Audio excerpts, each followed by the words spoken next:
Salut à toi, si tu galères à prendre du muscle malgré tous tes efforts ou si tout simplement tu t'intéresses au sujet, alors tu es clairement au bon endroit. Dans cette vidéo, je vais t'expliquer exactement tout ce que tu dois savoir pour réussir ta prise de masse. Mais surtout, je vais t'expliquer les 5 erreurs les plus courantes qui t'empêchent de réussir ta transformation. Parce que réussir une prise de masse, ça repose sur deux piliers principaux: l'entraînement et la nutrition. Et personnellement, quand j'ai voulu passer de mec skinny à athlétique et musclé, j'ai fait cette erreur que quasiment tous les mecs font. Je pensais qu'il suffisait juste de manger énormément. Sauf que spoiler, non, ça se passe pas comme ça. Perso, je suis longtemps resté bloqué sous les 70 kg pour 1m85. Je m'entraînais bien, je mangeais beaucoup, mais j'arrivais pas à prendre de poids. Aujourd'hui, je fais entre 83 et 85 kg. J'ai donc réussi à prendre plus de 15 kg de muscle. Mon but avec cette vidéo, c'est de te faire éviter ces erreurs que j'ai commises pour que tu puisses réussir ta transformation le plus rapidement possible. Allez, sans perdre de temps, on passe sur l'erreur numéro 1. L'erreur numéro 1, c'est de ne pas connaître ses besoins en calories. Le seul moyen pour que tu puisses prendre du poids, c'est d'être en surplus calorique. Ça veut dire qu'il faut que tu consommes plus de calories que ce que tu n'en dépenses. Si tu consommes autant de calories que ce que tu dépenses, tu es à ce qu'on appelle le maintien, donc ton poids ne bouge pas.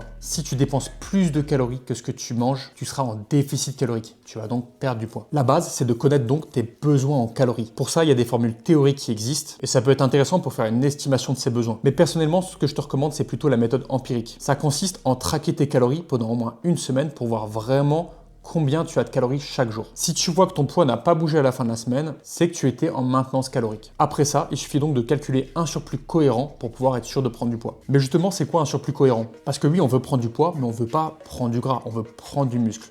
Et ta capacité à prendre du muscle, elle est limitée. En général, un surplus de 10 à 15% de ta maintenance chaque jour sera largement suffisant. Ça correspondra généralement à un surplus de 200 à 400 kcal par jour. Et après, il ne faudra pas hésiter à tester. Si tu vois que ton poids ne bouge pas, il faudra augmenter de nouveau l'apport calorique. Calcule, teste et réajuste toutes les 2 semaines. Donc faire un gros repas où tu manges énormément, ça sert à rien. C'est ta moyenne et ton total calorique sur la journée qui va compter. Garde à l'esprit que ta capacité à prendre du muscle dépend de plusieurs facteurs. Ton sexe, ton expérience, ton niveau de masse musculaire actuel, ta génétique et aussi ta qualité de vie, notamment ton niveau de stress. En général, tu pourras prendre entre 1 et 1,5% de ton poids de corps en plus chaque mois. Si tu prends beaucoup plus que ça, généralement, c'est que tu as pris du gras. Donc, tu as compris, on va devoir compter ses calories, mais on en reparlera tout à l'heure. Deuxième grosse erreur, c'est de ne pas bien répartir ses macronutriments. Parce que oui, le total calorique, c'est bien, mais il faut aussi répartir ses macronutriments pour atteindre ce total calorique. Ces macronutriments, il y en a 3. Protéines, lipides, glucides. Les protéines, c'est vraiment la base de ton organisme. C'est ce qui va composer tes muscles, tes enzymes, tes hormones, tes anticorps. Il faut que tu consommes en moyenne entre 1,8 g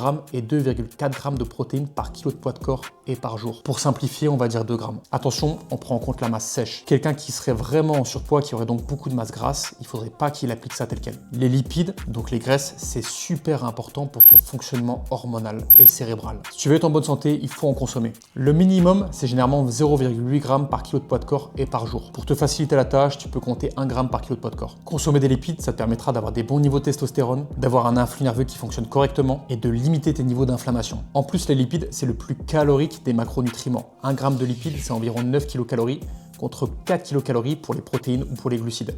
Donc c'est un super allié pour ta prise de masse. Les lipides, ça te permet aussi d'avoir une meilleure absorption des vitamines. Donc fais bien attention à en consommer suffisamment. Enfin, les glucides, ça sera là pour compléter ton total calorique. Ils sont pas à négliger non plus car c'est un super carburant pour ton corps. Ils te permettront d'avoir de l'énergie, de mieux récupérer et donc de rester performant. Ils vont aussi t'aider à construire du muscle grâce à l'insuline. Erreur numéro 3, c'est peut-être une des plus fréquentes, c'est de négliger la qualité de l'alimentation. C'est bien de connaître ses besoins en calories et en macronutriments, mais il y a aussi tout l'aspect micronutritionnel qu'il faut prendre en compte. Avoir du carburant, c'est bien, mais si ce carburant est de meilleure qualité, c'est mieux. Quand on parle de micronutriments, on parle surtout de vitamines, de minéraux et d'acides gras. Les vitamines, elles auront un rôle évidemment dans ton énergie, dans ton immunité et dans ta récupération. Les minéraux, ils vont avoir un rôle dans ta contraction musculaire et dans le fonctionnement de tes enzymes. Les acides gras, ils vont avoir un impact sur ton niveau d'inflammation, ta contraction musculaire et ton fonctionnement hormonal.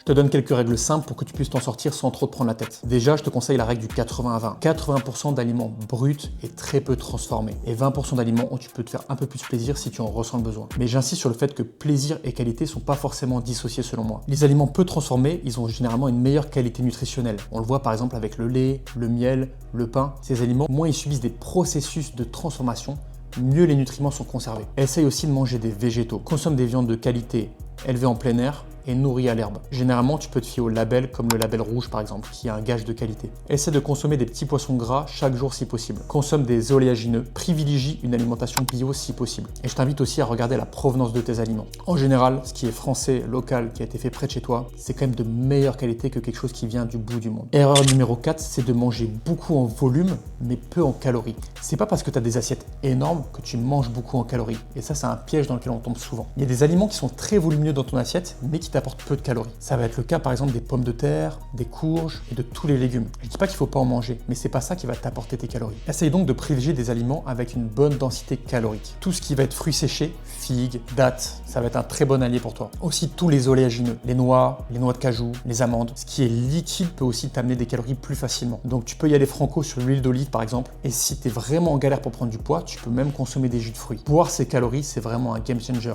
car ça va t'apporter beaucoup moins de satiété que si tu les mangeais sous forme solide. Donc n'hésite pas à te faire des gainers maison, par exemple avec de l'avoine, de la whey, du beurre de cacahuète, de l'huile, du lait, que tu vas mixer pour te faire un gainer. L'erreur numéro 5, c'est tout simplement de mal s'organiser. Ne pas bien répartir ses macros, ne pas mesurer ses progrès, ne pas anticiper et préparer ses plats à l'avance. C'est super important déjà que tu mesures ta progression. Je te conseille de te peser à jeun chaque fin de semaine et de noter ton poids. Perso, avec mes élèves, je leur fais rentrer leur poids dans une application chaque fin de semaine. Prends également des photos de ton physique au moins chaque début de mois et tu peux prendre aussi quelques mensurations. Tu as besoin de te prouver ta progression pour être sûr que tu es sur la bonne voie et aussi pour rester motivé. Tu peux aussi calculer ton body fat pour être sûr que tu prends bien du muscle et pas du gras. De toute manière, ça se verra quand même aux photos. Ensuite, quand je te parle d'organisation, on va aussi parler de tracking. Il faut que tu puisses traquer tes macros et tes calories. Ça peut paraître chiant au début, mais si tu fais pas ça, tu vas laisser ta progression complètement au hasard. En réalité, ça prend pas tant de temps que ça, c'est juste une habitude à prendre. Ensuite, je te conseille d'anticiper tes repas. Tu peux par exemple te faire des meal prep, te faire des grosses quantités quand tu cuisines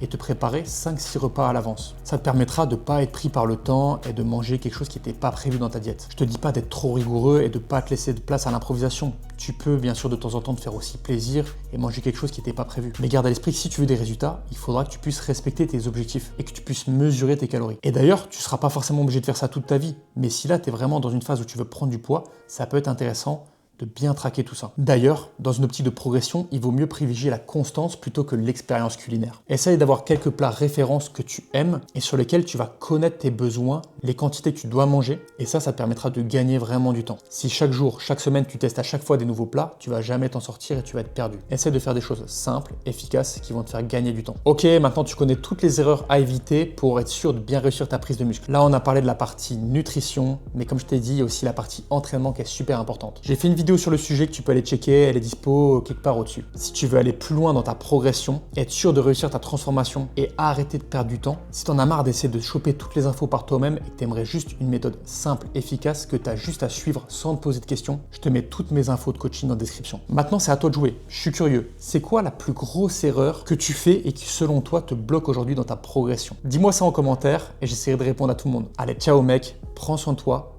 progresse bien et je te dis à très bientôt pour une prochaine vidéo.